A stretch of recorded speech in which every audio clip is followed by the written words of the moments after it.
कहते हैं दुनिया का स्वर्ग और नर्क दोनों इसी दुनिया में है। अच्छा करोगे तो स्वर्ग है, बुरा करोगे तो नर्क है। आज की कहानी नोएडा के सेक्टर 19 में रहने वाली पूजा की है, जो बहुत होनहार और अपनी ज़िंदगी में सिर्फ ऊंचाइयों को छूना चाहती थी।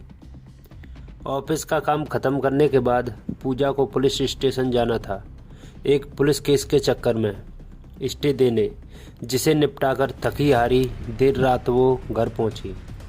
घर में घुसते ही उसने टॉवल निकाला और सीधा नहाने चली गई। शायद आज का दिन उसका खराब था।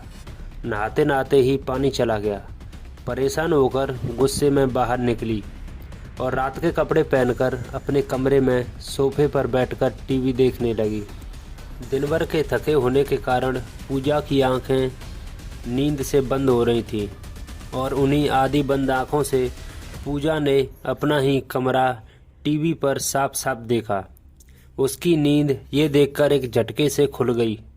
पूजा थकी हुई थी, इसलिए वो इस घटना को अपना वहम मान ही रही थी कि तभी उसने टीवी पर दोबारा अपना कमरा देखा और साथ ही देखा कि जिस सोफे पर बैठकर वो टीवी देख रही है, वहाँ ठीक उसके पीछे खड़े होकर कोई उसके बालों में हाथ फेर रहा है। हिम्मत तो नहीं थी, पर पूजा ने तुरंत पलटकर देखा, पर उसे वहाँ ऐसा कोई दिखाई नहीं दिया जैसा उसने अभी अभी अपने टीवी पर देखा था। एक तो दिल्ली एनसीआर की सर्दी, ऊपर से माहौल की खामोशी पूजा को डरने के लिए इतना काफ़ी था कि उसके ऊपर से पूजा उस फ्लैट में वहाँ अकेली रहती थी। उसने बड़ी मुश्किल से इन बातों को दिमाग से निकाला और सोने के लिए लेटी ही थी कि बाथरूम से एक आवाज़ आई। पूजा ने जाकर देखा तो पानी वापस आ गया था। उसने नल बंद किया और सोई ही थी कि एक आवाज़ से उसकी नींद टूटी। आवाज़ जैसे किसी ने उसका नाम उसके कान के बेहद करीब आकर लिया हो। एकदम से उठकर उसने पहले अपने कमरे की लाइट, डाइनिंग रूम, बाथरूम और फिर किचन की लाइट ऑन करी। पूरे घर में उसे कहीं पर भी कोई नहीं दिखा, लेकिन इस बार पूजा की हिम्मत जवाब दे गई थी। उसने तुरंत अपनी पड़ोसी नेहा का दरवाज़ा खटखटाया और उससे कहा कि आज रात वो अगर उसके साथ उसके फ्लैट में सो जाए। नेहा के घर में जाकर पूजा और नेहा ने काफ़ी देर तक बातचीत की और उसके बाद सोने चले गए। रात आराम से कटी बिना किसी दिक्कत के। अगले ही दिन पूजा ऑफिस से जल्दी घर आई, क्योंकि उसका बॉयफ्रेंड यानी कि उसका बॉस उसके घर पर आने वाला था। पूजा ने जल्दी जल्दी डिनर तैयार किया और डिनर टेबल सजाकर नहाने चली गई। तभी बाथरूम के अंदर से पूजा ने एक ज़ोर की आवाज़ सुनी, जैसे किसी ने ज़ोर से टेबल से नीचे कुछ फेंका हो। उसने शावर बंद किया और बाथरूम का दरवाज़ा खोला तो बाहर सारी चीज़ें वैसी थीं जैसा उसने छोड़ा था। ये देखकर उसने बाथरूम का दरवाज़ा बंद कर शावर ऑन किया कि तभी फिर से ज़ोर से कुछ टूटने की आवाज़ हुई। दोबारा जब वो बाथरूम से बाहर निकली तो देखा इस बार कुछ प्लेट्स टूटी हुई थी। ऐसा लगा जैसे कोई जानवर अंदर आ गया हो और ये उसका ही काम हो, जैसे कि बिल्ली।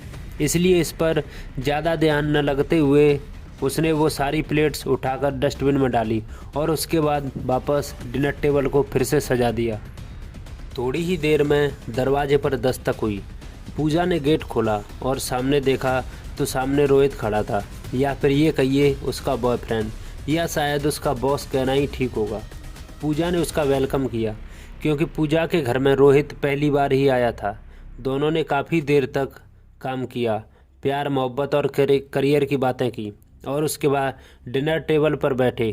खाना बस परोसा ही था कि पूजा के घर के दरवाजे पर एक दस्तक हुई। पूजा ने ऐसे ही झटके से दरवाज़ा खोला तो सामने हाथ में बुका लिए हुए रोहित बोला, सॉरी लेट हो गया, दिल्ली का ट्रैफिक तो पता है ना तुम्हें। रोहित को अपने सामने देख पूजा के चेहरे का रंग उड़ गया।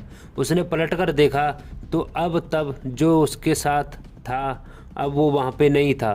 पूजा के चेहरे बदले हुए हुलियों को देखते हुए रोहित ने कहा, क्या हुआ, कोई भूत देख लिया क्या तुमने?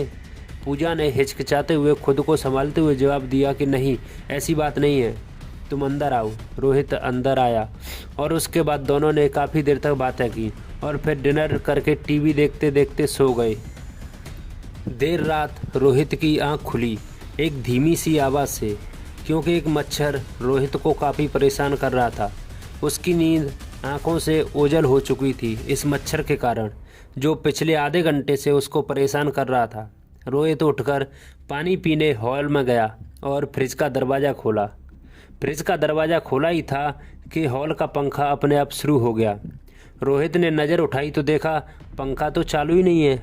वैसे तो पंखे के ऑन होने की आवाज़ काफ़ी साफ सुनी थी। रोहित ने सोचा उसने जो सुना गलत सुना। फ्रिज से वो पानी की बोतल निकालने के लिए जैसे ही झुका कि तुरंत पंखा फिर से चालू हो गया और पंखा चलने की आवाज़ आई। जैसे उसने नज़र उठाई तभी वह आवाज़ बंद हो गई।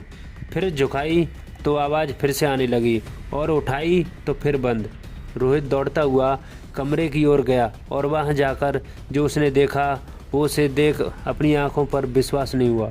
पूजा ने अपने कपड़े फाड़ रखे थे और कैंची से अपने बाल काट रही थी। रोहित ने जब पूजा को रोकने की कोशिश की तो पहले पूजा ने रोहित को जोर से धक्का दिया और उसके तुरंत बाद कमरे में रखे ड्रेसिंग टेबल पर अपना सर जोर जोर से मारने लगी। उसने 2-3 बार अपना सर जोर जोर से आईने पर मारा तो आईना चकनाचूर हो गया। पूजा को बुरी तरह चोटें आई थीं, पर रोहित न जाने कैसी हालत में इतना ज़्यादा शौक था कि वो चाहकर भी अपनी जगह से हिल नहीं पाया। उससे बस एक ही आवाज़ सुनाई देती, नज़रें झुकाने पर जो उसने नज़रें उठाने पर जो बंद हो जाती थी। पंखे की जो आवाज़ उसने फ्रिज के पास सुनी थी। रोहित ने रोकने की कोशिश की तो पूजा ने उसको ज़ोर से धक्का दिया और फिर ड्रेसिंग टेबल के शीशे को अपने सर पर फोड़ दिया।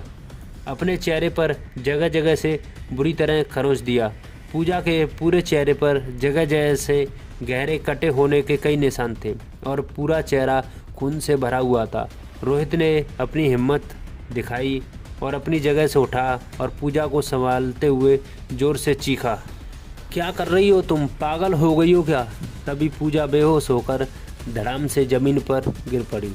रोहित ने उसको उठाकर बिस्तर पर लेटाया और डॉक्टर को फ़ोन लगाया। फ़ोन कई बार लगाने के बाद भी नहीं लगा, पर जो चीज़ें कमरे में उसकी आंखों के सामने शुरू हुई वो देखकर रोहित की हालत और भी ज़्यादा ख़राब हो रही थी। कमरे का टीवी अपने आप शुरू हो गया, पंखा अपने आप चल पड़ा।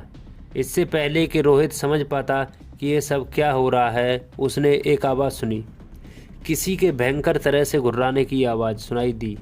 जैसे ही रोहित ने पलटकर देखा तो पाया पूजा जाग चुकी थी और बिस्तर पर बैठी कुछ बोल रही थी। बहुत घमंड था इसे अपनी खूबसूरती पर। मुझे कहती थी शक्ल देखी आईने में, अब खुद की शक्ल देखने में घिन आएगी, घिन। इतना कहने के बाद पूजा फिर से बेहोश हो गई। इन सभी हादसों से हफ्ते भर पहले ही पूजा के ऑफिस के एक लड़के ने पूजा को प्रपोज किया था और पूजा ने उसकी बहुत बेइज्जती की थी। उसने सबके सामने उसे कहा था, शक्ल देखी है अपनी आईने में। वो लड़का अपनी बेइज्जती बर्दाश्त नहीं कर पाया और उसने सुसाइड कर लिया। परसों रात जब ये सब कुछ हुआ उससे कुछ घंटे पहले ही पूजा पुलिस स्टेशन से लौटी थी अपना स्टेटमेंट देकर। आज इस घटना को करीबन 2 साल हो गए। उस आखिरी दिन से लेकर आज तक फिर से ऐसे कोई घटना नहीं हुई पूजा के साथ। डॉक्टरी इलाज के बाद भी पूजा का चेहरा पूरी तरह से ठीक नहीं हो सका और सच में उसे खुद की शक्ल देखने में घिन आने लगी थी। ऐसी और मजेदार कहानी सुनने के लिए चैनल को सब्सक्राइब करें और अगर कहानी आपको अच्छी लगी हो तो वीडियो को लाइक और शेयर करें। Thank you.